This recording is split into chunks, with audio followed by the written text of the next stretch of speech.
Tapi pandangan Nugi sendiri sebagai musisi gitu, riders yang aneh-aneh dari musisi yang mungkin masih baru tapi namanya udah naik gitu, itu jadi hal yang wajar atau seperti apa sih Mas Nugi? Ya tergantung, berarti ada supply ada demand, udah itu aja. Kalau ada terusin dikasih supply sama venue, ya pasti dia akan ada demand yang dia juga punya. Mungkin di satu sisi itu cara untuk mengsortir venue-venue yang nggak siap untuk manggil dia, bisa juga. Kayak misalnya saya pernah dengar katanya Michael Jackson harus punya chamber oksigen sendiri di belakang panggung, kan ada ya. Iya. Nah, buat saya sih nggak ada masalah. Tergantung mau dipanggil atau enggak sama panitianya, udah gitu aja. Halo Tribuners, Nugi musisi dan juga seorang aktor angkat bicara mengenai ramainya pembahasan riders di media sosial yang bermula dari postingan dari Ari Lasso, di mana Ari Lasso mengunggah sebuah riders yang diduga menyindir musisi atau penyanyi pendatang baru yang namanya sedang naik karena meminta riders yang neko-neko dan tidak masuk akal. Bagi Nugi, riders tersebut adalah hal yang wajar diminta oleh seorang artis karena baginya ada supply dan demand, di mana seorang artis tersebut meyakinkan kepada promotor bisa mendatangkan uh, penonton yang banyak sehingga promotor wajib memenuhi keinginannya.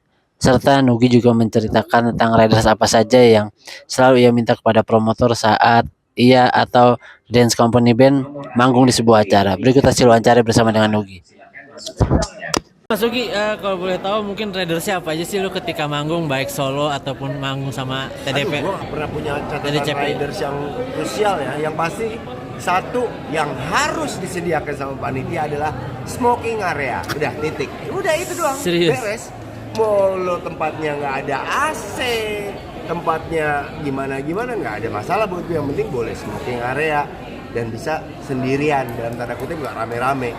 Karena biasanya kalau gue mau manggung tuh gue butuh kontemplasi ya, untuk nenangin diri, untuk latihan sedikit pemanasan, gincirang sama teman gue ya. Tempatnya di mana aja. Kadang-kadang mereka sendiri yang sungkan, Mas kita nggak ada tempatnya kayak gitu. Ya nggak apa-apa, mau di belakang AC kayak. Biasanya kalau gedung-gedung kan di ballroom gitu tempatnya harus di luar nih, outdoor, panas. Gue nggak ada masalah. Dan itu buat aku itu aja ridersku. Gampang kok. Jadi panitia nggak usah ribet kalau panggil saya. Yang penting pokoknya ada tempat smoking area dan saya nggak rewel yang lainnya. Dan ada kopi yang boleh saya minum. Udah. Titik. Nggak tahu. Nanggepin yang lain apa artis baru-baru yang kayak gitu yang riders-nya? Saya kalau nanggepin artis lain sih saya nggak tahu ya. Tapi sama band saya sendiri, band yang paling mahal dan paling ngetop itu The Dance Company. Itu pun saya bawa ke band ini. Yang penting pokoknya semuanya terakomodir, kayak Baim, ada snacknya, Pongki, ada buahnya, Aryo, ada minumannya, saya juga ada kayak gitu. Kita masing-masing kebutuhan paling utama dulu, bukan kebutuhan yang aneh-aneh. Jangan minta yang nggak mungkin lah dalam tanda kutip ya. Kalau kita yang penting, aduh daripada gue jauh dari panggung nyari tempat. Kalau saya kebutuhan smoking area karena saya males jauh-jauh nyari, ntar lari-lari ke panggung. Nah itu aku cuma minta tempat yang paling dekat mungkin untuk bisa smoking area dah. Kalau yang aneh-aneh menurut saya tergantung merekanya sih.